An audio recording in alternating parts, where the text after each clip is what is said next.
자, 우리 먼저 아멘으로 하나님을 예배합시다. 할렐루야. 자, 오늘도 데일리 처치를 통해서 같은 말씀 나누는 분들 예수님의 이름으로 환영하고 축복해 드립니다.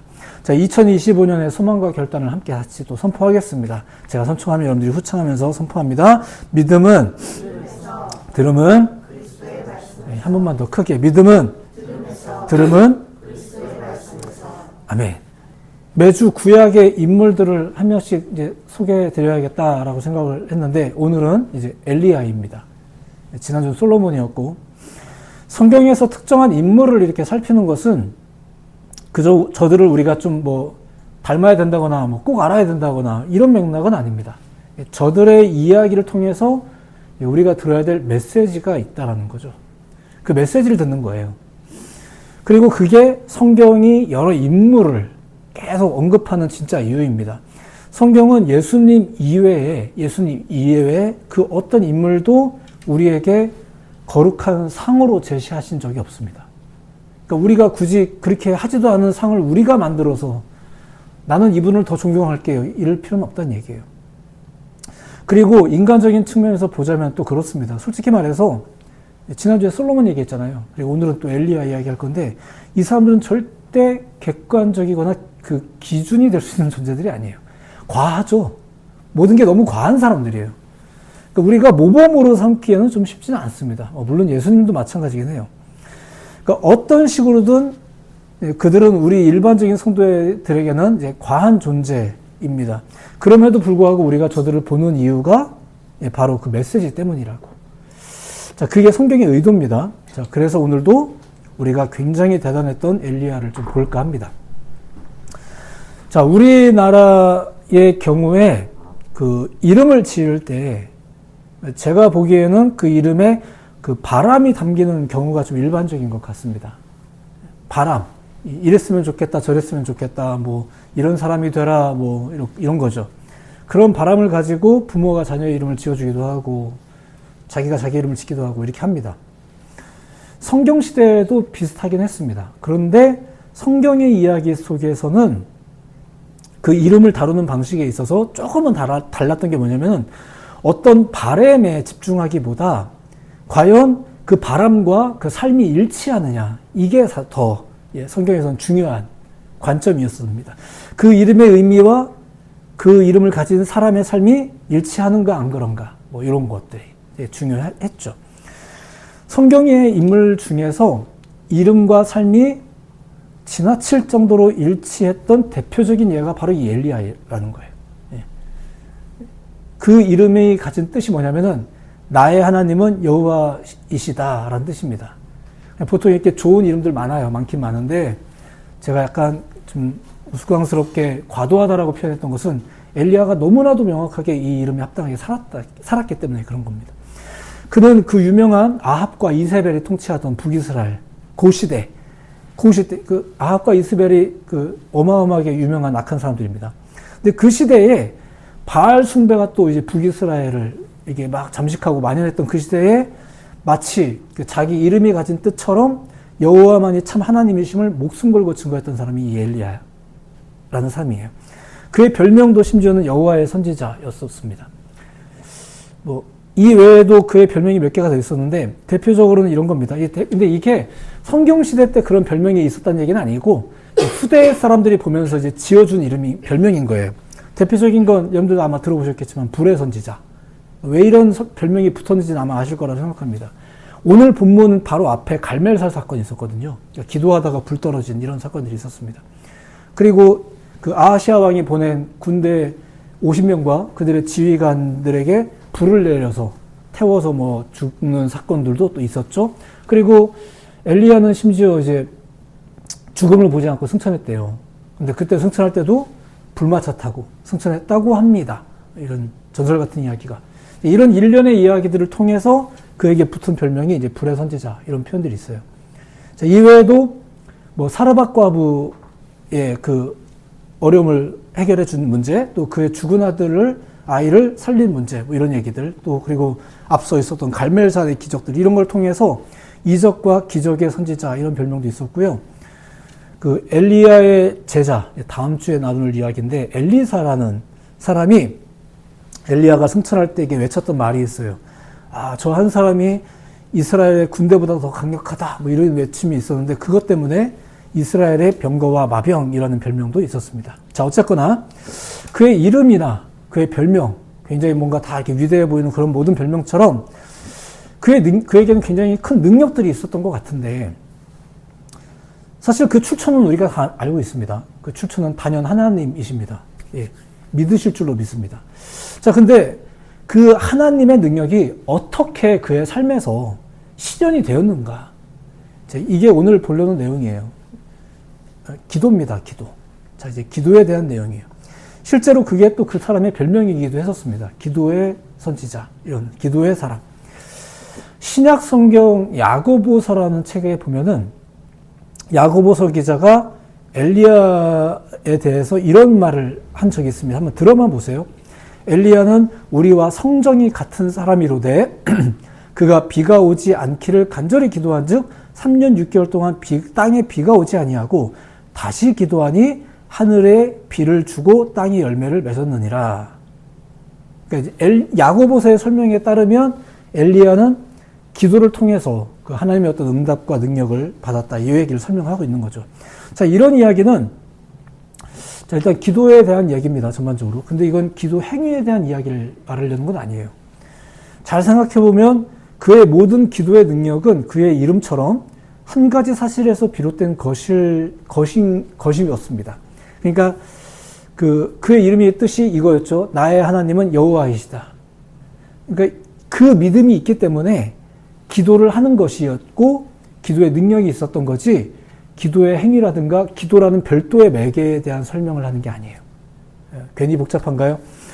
잠시 후에 이야기하겠지만 행동에 대한 것도 잠시 후에 설명을 드릴게요. 우리가 알고 있는 기도와 성경에서 말하는 기도가 자주 다르거든요. 좀만 더 보겠습니다. 자, 그렇다면 우리가 보통 기도를 할 때는 응답을 바라는 거잖아요. 자, 그럼 기도에 대한 응답은 어떤 게 있을까? 어떤 걸 기대할 수 있을까? 뭐 엘리야의 경우를 통해서 보겠지만 일반적으로도 보통 이런 경우가 많습니다. 첫 번째는 필요에 대한 응답. 그러니까 여러분 뭔가 필요한 게 있으면 기도하세요. 적절한 행동입니다. 또 하나님은 우리의 필요를 채워주십니다. 우리가 그걸 믿고 기도하는 거죠. 엘리야도 그렇게 기도를 통해서 도망자 시절에 먹거리도 해결을 했습니다. 예수님이 우리에게 가르쳐 주신 기도에도 아주 실제적인 기도의 내용이 들어가 있죠. 오늘 우리에게 일용할 양식을 주시옵고. 필요를 위해서 기도하는 것 자체는 그렇게 죄악된 문제가 아닙니다. 아주 자연스러운 일입니다.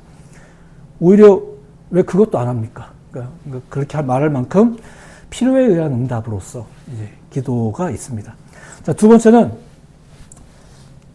절박한 문제에 대한 응답입니다. 네. 앞서 얘기한 거랑 비슷할 수도 있겠지만 절박함이라는 문제가 또 있죠. 엘리야는 절박한 문제 앞에서 누구보다 하나님에게 기도함을 통해 그 해결을 받았어요. 자기가 잠깐 머물렀던 사르밧 과부의 집에서 이제 나름대로 은혜를 받았단 말입니다. 이 가난한 여인에게서. 그런데 그 집에 아들이 죽었어요. 그게 이제 너무 안타깝고 심지어 미안한 거죠. 그랬을 때 엘리야의 마음이 어땠을까? 엘리야의 기도가 어땠을까? 그때 엘리야가 굉장히 부르짖어가면서 기도를 했어요. 그 장면을 성경에서 이렇게 묘사합니다. 한번 들어보세요. 그 아이 위에, 죽어있는 아이입니다. 그 아이 위에 몸을 3번 펴서 엎드리고 여호와께 부르짖어 이르되 내 하나님 여호와여 원하건대 이 아이의 혼으로 그의 몸에 돌아오게 하옵소서. 굉장히 간절했던 거죠. 자신의 그 사익을 위해서가 아니라 죽은 아이와 그 어미를 위해서 이렇게 절박한 문제 앞에서 기도하는 겁니다. 그리고 하나님은 그 기도를 들어주셨어요. 그러니까 절박한 문제 앞에서 또 절박한 순간이 우리에게는 기도의 기회가 됩니다. 그러니까 평소에도 기도해야 되는데 절박할 때도 기도해야 되고요. 근데 아무 때도 기도를 안 하는 건 되게 이상한 겁니다. 그러니까 원래 그렇다는 얘기예요. 자, 세 번째는 사역을 위한 응답입니다. 사역을 위한 응답. 자, 우리가 알고 있는 대부분의 엘리야 이야기, 이제 제가 다 설명드리지 않고 오늘 한 가지 장면만 소개하겠지만 대부분의 엘리야 이야기를 잘 보면 그 모든 사건 속에서 그는 늘 기도를 하고 있었어요. 늘 기도했어요. 오늘 본문도 이제 그런데 잠시 후에 소개하겠습니다. 근데 여기서 꼭 한 가지 기억하셔야 될 건 이런 겁니다. 사역이라는 거. 우리가 보통 교회 안에서 펼쳐지는 어떤 다양한 업무 혹은 또 저 같은 목회자들이 하는 일들을 사역 이렇게 생각하는데, 엊그저께도 목사님 이번에 이제 여름이 다가오니까 목사님 이번에 단기 선교 갑니다. 기도해 주세요 하면서 기도 편지를 보낸 그 청년, 예전에 필리핀에서 교수했던 한 청년이 있었는데, 그렇죠. 사역이죠. 우리가 일반적으로 생각하는 사역이 그런 것일 거예요. 자, 그런데 일부분은 맞지만 사실은 그 여러분의 삶 자체가 사역이었다라는 이야기를 자주 이야기를 하죠. 잘 생각해 보세요. 여러분의 그 존재 자체가 어떻게 시작되었는지, 어떤 가치를 가지는지를 한번 생각을 해보세요. 여러분들이 지금 이렇게 살아있는 존재가 된 것 자체가 누군가의 간절한 바람, 혹은 사랑의 결실, 혹은 기도의 제목, 설령 우연도 있을 수는 있어요. 하지만 하나님의 뜻과 섭리 속에서 주어진 존귀한 생명. 뭐 더 여러 가지 표현할 수 있겠지만 여러분들이 굉장히 중요하고 소중한 가치를 가지고 있다는 얘기예요. 여러분들이 그런 존재예요. 여러분 존재 자체가 그렇게 기도의 제목이고 또 기도의 응답과도 같다는 겁니다. 그래서 우리의 삶 자체가 우리 각자에게 주어진 사역이다, 이런 이야기를 자주 드리는 거예요. 뭐 거창하고 대단한 일을 하는 게 아니더라도 뭐 교회를 몇십 개 짓고 뭐가 되고 무슨 직분을 받아야 되고 시간이 남아야 되고 이런 게 아니고요. 여러분의 삶 자체가 사역이라는 말. 그러니까 당연히 우리의 기도와 하나님의 응답이 우리의 삶에서 멀어지면 안 된다는 거예요. 우리의 삶에는 우리의 기도와 하나님의 응답이 자연스럽게 어우러져야 되는 게 우리의 삶인 거예요. 대단한 종교인들만 그렇게 하는 게 아니고요. 자, 그래서 한편으로 보자면은 기도를 안 해도 일이 잘 풀리고 잘 된다, 이러면은 좋아할 게 아니라 오히려 긴장하셔야 되는 거예요. 왜냐하면은 시원한 탄산음료를 마셨을 때 우리가 갈증이 해소되었다고 속는 것처럼, 그게 이제 하나님께서 주시는 복인지 아니면 미혹의 결과인지 우리가 좀 진지하게 생각해 볼 필요가 있다는 거죠. 어쨌든 이렇게 엘리야는 무언가가 필요할 때 기도했고, 특별히 절박할 때 기도했고, 사역을 위해서 늘 기도했습니다. 그리고 하나님은 그 기도에 늘 응답을 하셨어요. 그러니까 이게 굉장히 자연스러운 일이라는 얘기예요. 대단한 사람이 기도했고, 아니 기도 자체를 대단하게 했기 때문에 하나님의 응답이 있는 게 아니고, 원래 하나님의 응답이 자연스러운 거예요. 믿으시기 바랍니다. 그러니까 우리 성경에서 보면은 하나님의 응답을 막 구해서 기도하다가 하나님의 응답을 해주셨는데 깜짝 놀란 사람들이 많이 나오거든요. 왜 물론 이걸 뻔뻔하게 아무렇지도 않게 여긴다 이런 맥락은 아닌데, 그걸 놀랄 일은 아닌 거예요. 왜냐면 하나님이 살아계신다고 믿는다면서요. 근데 살아계신 하나님이 역사하는 게 뭐가 그렇게 놀랄 일이겠어요. 그냥 감사하면 되는 거죠. 자, 오늘날 우리도 그래야 한다고 우리가 배우고 있는데, 또 그런 응답을 또 기대하고 있는 거잖아요. 잘하고 있는지 여부는 좀 이제 우리가 이런 이야기를 통해서 점검하면 되겠죠.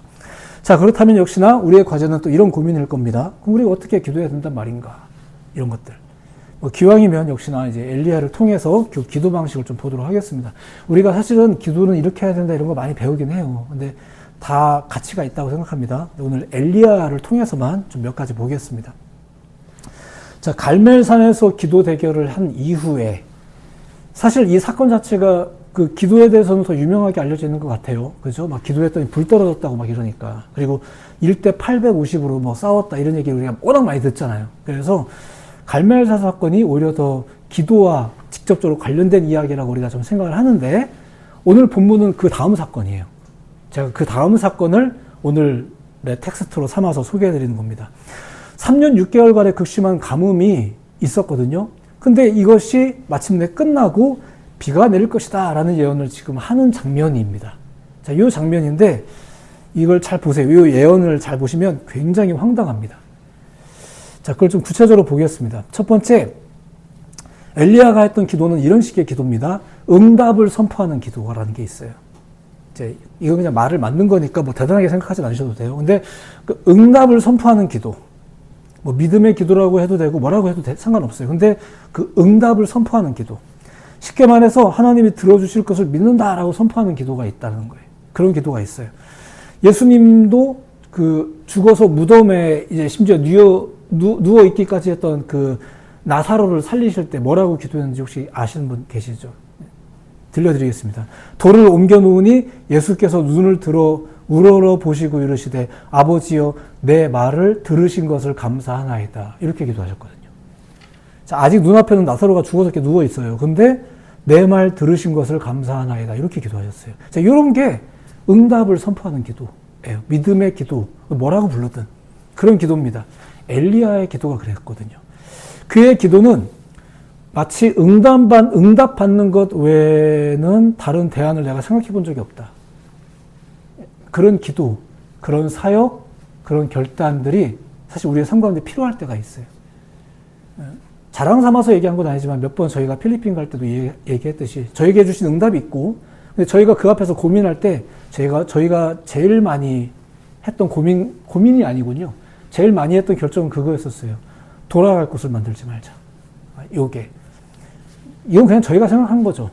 근데 그만큼 이건 하나님이 보내주신 거다라는 믿음과 그 믿음에 있어서 힘들면 돌아오지 뭐 이런 식의 다른 생각들이 들어오는 것을 좀 막아야 되지 않겠나. 이건 저의 전략이에요. 이건 저희 가정의 전략이었었어요.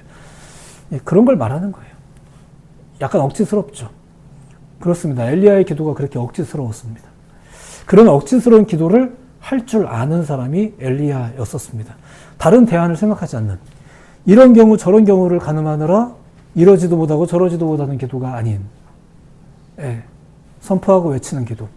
오늘 본문에 보면은 엘리야가 이런 선포를 하거든요. 들어보세요. 주보를 보신 분들은 눈으로 보셔도 되겠고요. 엘리야가 아합에게 이르되 올라가서 먹고 마시소서 큰 비 소리가 있나이다. 자, 엘리야가 이 말할 때 비는커녕 비 올 조짐도 없었습니다. 더군다나 큰 비 소리가 있다고, 큰 비 소리. 제가 이명이 있어서 늘 비 소리가 들리는데, 그러니까 이게 무슨 비가 있는, 소리도 없고, 아무것도 없었거든요. 근데 이 사람 말합니다. 큰 비 소리가 있나이다. 이러면서 이제 아합왕을, 못된 왕이긴 하지만, 올라가서 먹고 마시소서 안심을 시키는 거죠. 3년이 넘도록 안 왔는데, 비가. 자, 그의 이런 말은 마치 응답받는 것 외에 다른 건 생각하지 않는다는 듯한, 이제 그런 종류의 아주 황당한 기도라고 할 수 있습니다. 그래서 이거는 분명히 오늘날 우리 아주 이성적인 우리가 볼 때는 굉장히 억지스러운 기도예요. 근데 우리 그리스도인들은 이제 믿음이라고 칭하는 또 어떤 감각이 있잖아요. 우리는 과연 그런 감각을 발휘해서 기도를 해보는가?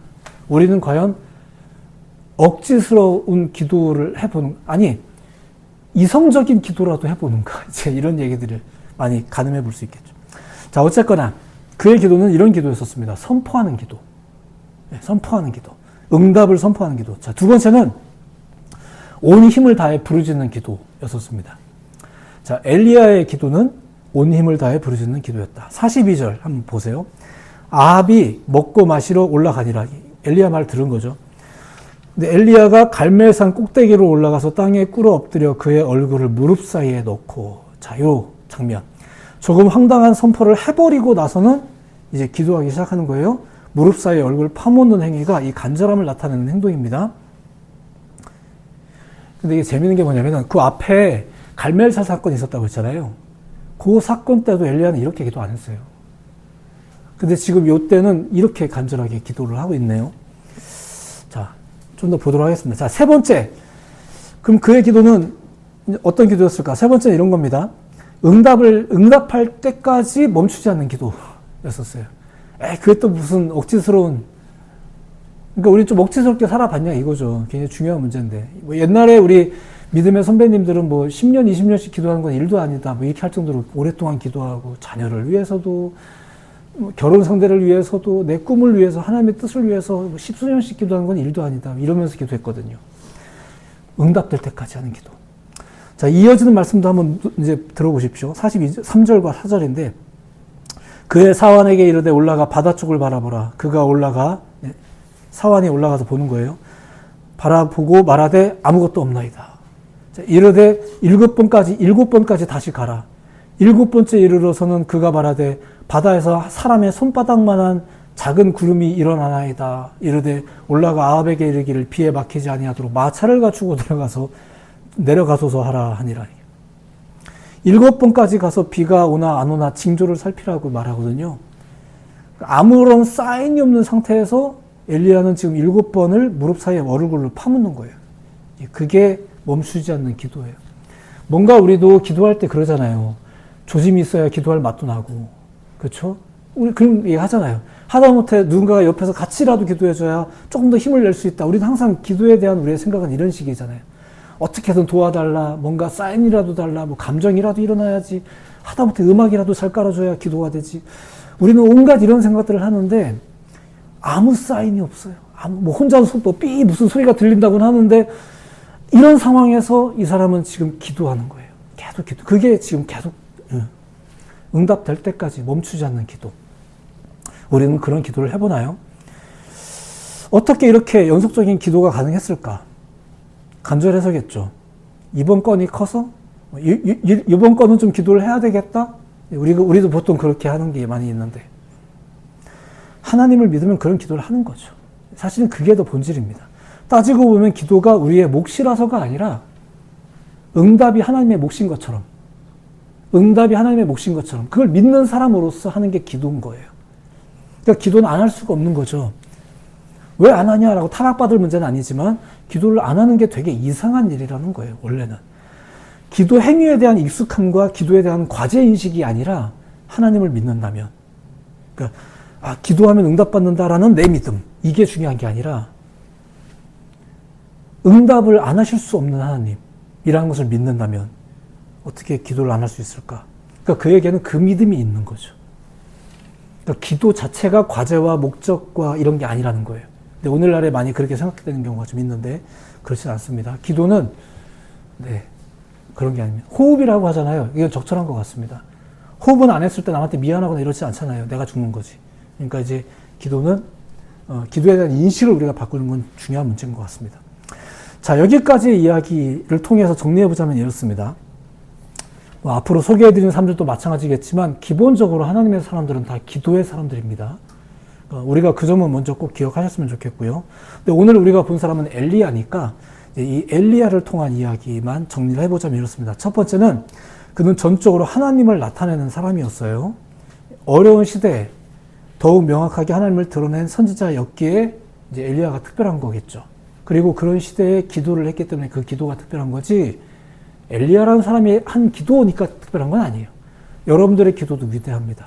믿으시기 바랍니다. 그러니까 대단한 분한테 기도를 받아야 역사가 있는 건 아니에요. 여러분들이 믿음의 기도를 하면은 역사가 있어요.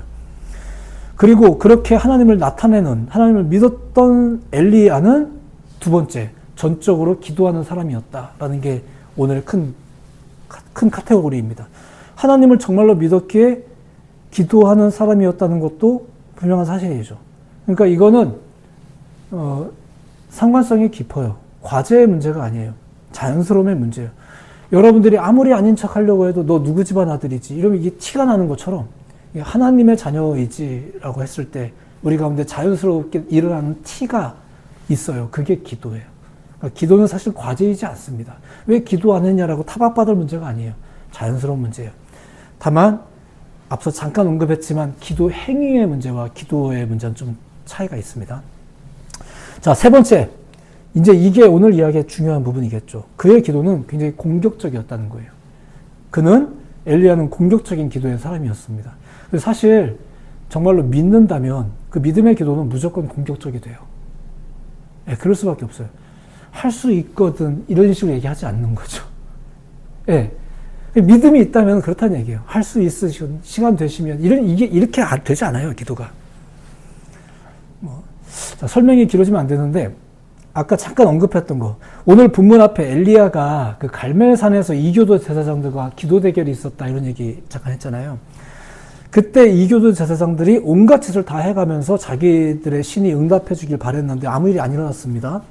그리고 나서 이제 엘리야가 했던 일을 잘 생각해 보시면 이렇습니다. 여러분들 아는 내용이지만 정확히는 모를 거예요. 제가 설명드릴게요.